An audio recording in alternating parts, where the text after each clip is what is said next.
Fakta daripada apa yang terjadi hari ini, perebutan kekuasaan di Saudi Arabia itu menjadi poin dan begitu diseriusi oleh para pengamat politik hari ini.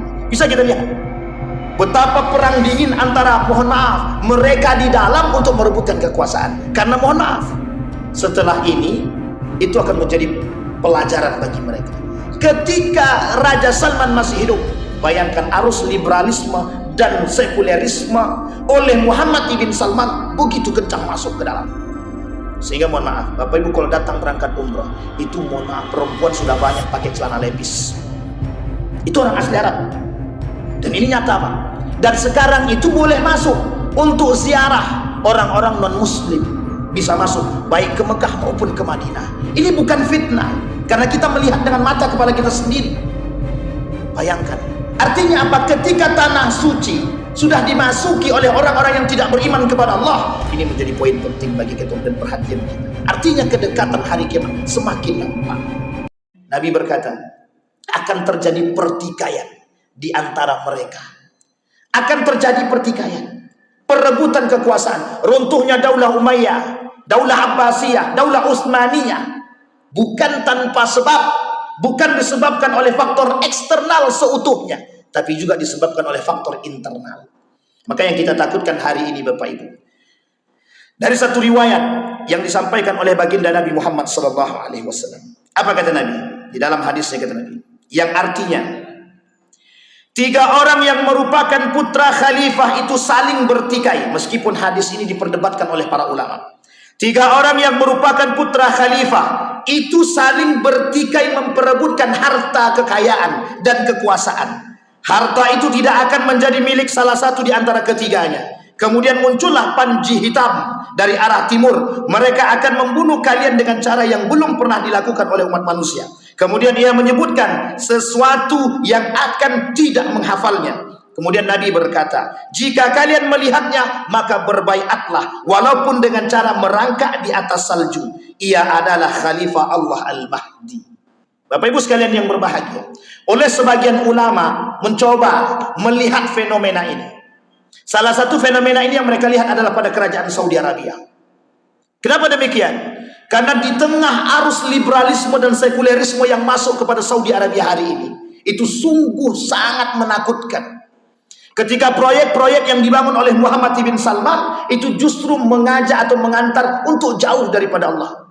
Kita lihat, ketika perempuan diberikan kebebasan, ketika mohon maaf fitnah-fitnah yang terjadi di Saudi Arabia, mereka buat replika Ka'bah, berjoget, kemudian ada studio-studio, ada tempat perjudian dan lain sebagainya di Saudi Arabia. Bukan, ini kita tidak sedang menjelekkan Saudi Arabia, tapi kita sedang melihat fenomena yang terjadi di sana. Artinya apa? Ini sistem kekerajaan. Artinya apa? Bisakah kita mengambil poin atau pelajaran daripada demikian? Kalau kita merujuk kepada hadis Nabi, oleh sebagian ulama mengatakan ini bagian daripada fitnah. Bayangkan, tidak usah terlalu jauh. Harta warisan yang ditinggalkan mampu membuat orang bertikai. Apalagi begitu banyak harta yang ditinggalkan oleh raja. Raja merasa memiliki segalanya, maka orang wajar berebut untuk mendapatkan kekuasaan. Sehingga dalam poin ini Bapak Ibu, banyak orang-orang yang kemudian mencoba spekulatif, berspekulasi terhadap kerajaan Saudi hari ini. Kata mereka, jika meninggal Raja Salman, maka akan terjadi pertikaian yang besar di antara para saudara. Oleh para sebagian ulama mengatakan hadis ini tidak bisa dipegang.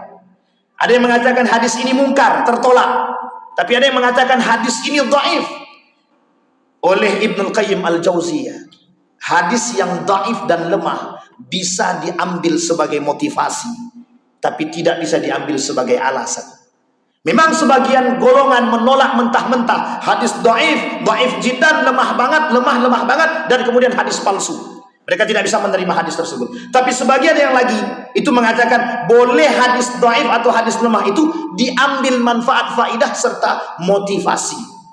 Tujuannya apa? Untuk melihat. Tujuannya apa? Agar mendapat keberkahan. Tapi Bapak Ibu sekalian yang berbahagia, terlepas daripada pertikaian hadis ini dhaif atau dhaif banget atau mungkar, kita lihat fakta daripada apa yang terjadi hari ini. Perebutan kekuasaan di Saudi Arabia itu menjadi poin dan begitu diseriusi oleh para pengamat politik hari ini. Bisa kita lihat Betapa perang dingin antara, mohon maaf, mereka di dalam untuk merebutkan kekuasaan. Karena mohon maaf, setelah ini itu akan menjadi pelajaran bagi mereka. Ketika Raja Salman masih hidup, bayangkan arus liberalisme dan sekulerisme oleh Muhammad ibn Salman begitu kencang masuk ke dalam. Sehingga mohon maaf, Bapak Ibu kalau datang berangkat umroh, itu mohon maaf, perempuan sudah banyak pakai celana lepis. Itu orang asli Arab. Dan ini nyata Pak. Dan sekarang itu boleh masuk untuk ziarah orang-orang non-muslim. Bisa masuk baik ke Mekah maupun ke Madinah. Ini bukan fitnah. Karena kita melihat dengan mata kepala kita sendiri. Bayangkan. Artinya apa? Ketika tanah suci sudah dimasuki oleh orang-orang yang tidak beriman kepada Allah. Ini menjadi poin penting bagi kita dan perhatian kita. Artinya kedekatan hari kiamat semakin nampak.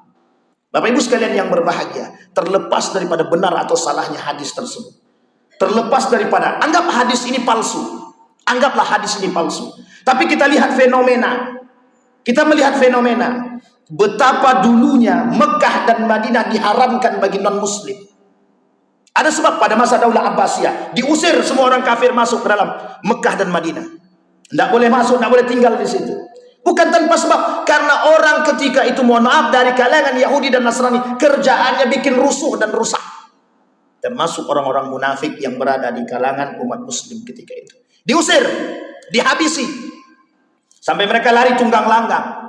Tapi hari ini fitnah itu akan muncul dari arah timur. Bisa dari timur tengah, bisa dari arah timurnya. Bisa dari arah Irak, Kufah, Damaskus dan lain sebagainya. Bisa juga datang daripada timur tengah itu sendiri. Artinya Bapak Ibu, kita lihat fenomena yang selanjutnya. Ketika minyak menjadi perebutan, dan itu akan menjadi perebutan negara antara satu negara dengan negara yang lain. Ini dalam kacamata politik, bukan dalam kacamata agama. Dalam kacamata politik, perebutan minyak hari ini, itu semua negara yang memiliki minyak akan menjadi negara terkaya. Saudi dulu negara hanya tandus saja. Sekarang dengan ditemukannya minyak, menjadi negara kaya raya. Tapi apa yang diinginkan oleh Muhammad ibn Salman hari ini? Mereka mengatakan minyak akan habis dan tidak akan dijadikan pegangan untuk selanjutnya. Salah satu caranya yang akan dia buat adalah membangun pariwisata sebagus mungkin dan seindah mungkin. Sehingga yang diinginkan oleh dia bagaimana menarik turis-turis untuk datang ke negara Arab Saudi. Dan kemudian yang ketiga yang diinginkan oleh beliau, mereka ingin merubah kacamata Eropanya Timur Tengah adalah Saudi Arabia. Artinya apa? Kalau mereka berbicara Eropanya Saudi Arabia, Eropanya Timur Tengah adalah Saudi Arabia, artinya apa? Salah satu karakter daripada Eropa hari ini adalah sekulerisme, jauhnya daripada nilai-nilai agama. Kalau kita kembalikan kepada poin yang pertama dari hadis yang kita sampaikan, berapa banyak fitnah-fitnah yang timbul hari ini, itu fitnah-fitnah yang terbesarnya adalah jauhnya umat muslim daripada fitnah, jauhnya umat muslim daripada nilai-nilai agama. Kita lihat ketika seorang wanita berjoget. Dulu Arab Saudi itu Pak anti dengan joget. Sekarang mohon maaf itu Pak. Di Riyadh itu kalau Bapak lihat, ya Arab, kita takut Pak. Bahkan lebih parah daripada Eropa itu sendiri. Mereka berjoget, berdansa, perempuan tanpa kerudung, laki-laki dan lain sebagainya bercampur. Na'udzubillah tsumma na'udzubillah. Bahkan mohon maaf sudah mulai masuk pula bioskop. Itu biasa Ustaz, cuman bioskop. Tempat judi sudah banyak masuk di sana. Meskipun tidak di Mekah dan Madinah, tapi di tempat-tempat yang lain daripada Saudi Arabia. Dulu ada satu tempat di Al-Ula itu tidak boleh ditempuh. Hari ini dibuka sebagai wisata. Dulu salah satu tempat di Saudi Arabia itu di Al-Ula namanya. Itu ada peninggalan tempat yang bersejarah. Salah satunya itu tempat ada orang-orang yang terlaknat pada masa dahulu. Oleh Nabi tidak boleh berkunjung ke situ. Hari ini dibuka. Siapapun boleh berkunjung. Mau muslim, non-muslim silahkan. Padahal dulu disampaikan oleh Nabi tidak boleh berkunjung tempat terlaknat tersebut. Itu ada di Saudi Arabia. Jarak 400 km daripada kota Madinah. Namanya Al-Ula. Bapak Ibu sekalian yang berbahagia. Dengan semakin meluasnya arus liberalisme dan sekulerisme yang merubah pola pikir masyarakat, yang mengajak kita untuk mohon maaf sedikit demi sedikit menjauh daripada nilai-nilai agama. Artinya begini, ketika perempuan menjaga dengan baik kehormatannya, ketika perempuan menjaga dengan baik auratnya, muncul kebijakan-kebijakan untuk memberikan keleluasan kepada perempuan untuk mendapatkan haknya seperti dengan laki-laki. Padahal tidak ada sedikit pun Islam bertujuan untuk mengkerdilkan perempuan. Tapi lihat yang dikembangkan oleh konsep feminisme. Bagaimana perempuan hari ini itu sama seperti dengan laki-laki. Bahkan lebih parah lagi ketika mereka sudah berkuasa, ketika mereka sudah punya harta. Ini disebabkan masuknya pemikiran yang merusak. Pada hakikatnya mereka jauh daripada nilai ketaatan dan kepatuhan kepada Allah dan suaminya. Begitulah arus itu masuk dan disiapkan oleh mereka. Saudi Arabia anti dengan musik dahulunya. Sekarang tidak. Semua tempat, meskipun di Mekah dan di Madinah itu terjaga, tapi di tempat lain, di Saudi Arabia, Riyadh, Jeddah, bebas. Perempuan boleh tidak berkerudung. Itu haknya mereka. Itu terserah. Kata mereka itu haknya kan. Perempuan boleh nyetir mobil, boleh jualan, boleh ke pasar dan lain sebagainya. Silahkan. Bahkan mohon maaf, perempuan boleh masuk dalam taksi sekalipun cuman hanya perempuan itu dengan supirnya. Dulu tidak boleh, Pak. Mereka anggap itu kongkongan bagi perempuan. Mereka anggap itu diskriminasi bagi perempuan. Itu tidak membuat leluasa bagi hak-haknya perempuan. Sehingga terjadi mohon maaf pengkerdilan terhadap perempuan. Sehingga diajukanlah satu pengajuan agar hak dan kebebasan perempuan diberikan oleh Muhammad ibn Salman dibuka. Inilah yang kemudian menjadi ketakutan oleh para ulama hari ini.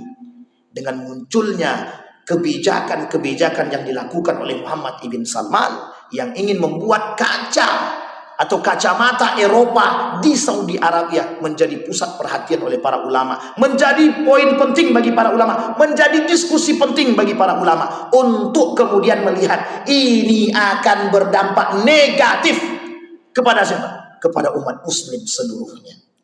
Jadi kalau Saudi saja berubah, maka semua akan berubah. Kenapa? Kiblat kita di situ.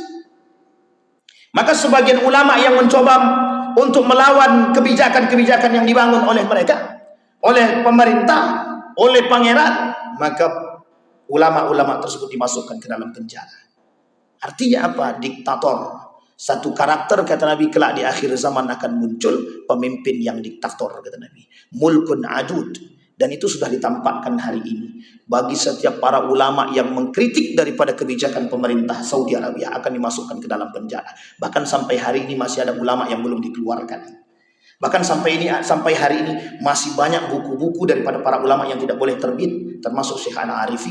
Seorang ulama ketika itu yang mengkritik dimasukkan pada tahun 2013 dan dikeluarkan pada tahun 2016. Artinya Bapak Ibu sekalian yang berbahagia, dari indikasi qita'un kaqita'il lail kata Nabi, akan terjadi di akhir zaman itu kondisinya semua gelap. Artinya gelap di sini adalah semua akan melihat keburukan-keburukan itu berkembang di tengah umat muslim. Yang paginya beriman, malamnya berubah menjadi kafir. Artinya apa? Sama seperti yang tadi kita katakan. Untuk mendapatkan harta, kekuasaan dan lain sebagainya. Pada hakikatnya yang haram bisa mereka halalkan. Pada hakikatnya yang salah bisa mereka benarkan. Dan ini kebalikannya. Maka tak salah ketika Nabi berkata, jagalah. Apa yang harus dijaga? Dirimu. Apa yang harus kita jaga? Diri kita, ibadah kita. Berpegang teguhlah kepada nilai-nilai agama. Karena yang selamat kata Nabi yang berpegang teguh dengan nilai-nilai agama. Sekarang kita kembalikan kepada kondisi kita hari ini. Melihat di pada sekeliling kita, berapa banyak orang-orang yang mohon maaf. Berapa banyak di antara mereka yang perhatian dengan apa yang kita katakan hari ini. Berapa banyak di antara mereka yang perhatian dengan kondisi seperti ini. Hanya segelintir orang. Yang penting mereka dinabobokkan dengan mohon maaf harta, kekayaan, kekuasaan, jabatan, wanita dan lain sebagainya. Sehingga bisa menyebabkan mereka lalai daripada kewajiban mereka kepada Allah. Inilah yang ditakutkan oleh baginda Nabi Muhammad SAW di akhir zaman. Kata Nabi, di akhir zaman akan terjadi kondisi-kondisi seperti yang tidak diinginkan. Yang kita semua tidak menginginkan itu, tapi kondisi itu pasti terjadi. Mudah-mudahan bermanfaat, mudah-mudahan bisa menjadi perhatian bagi kita. Mudah-mudahan bisa memetik daripada kejadian-kejadian hari ini sebagai motivasi untuk kita semakin dekat dengan Allah dan kita terselamatkan daripada fitnah-fitnah tersebut. Yang dikatakan oleh Nabi dalam hadisnya, berpegang teguhlah, memohonlah kepada Allah agar terlepas daripada fitnah baik zahir maupun batin.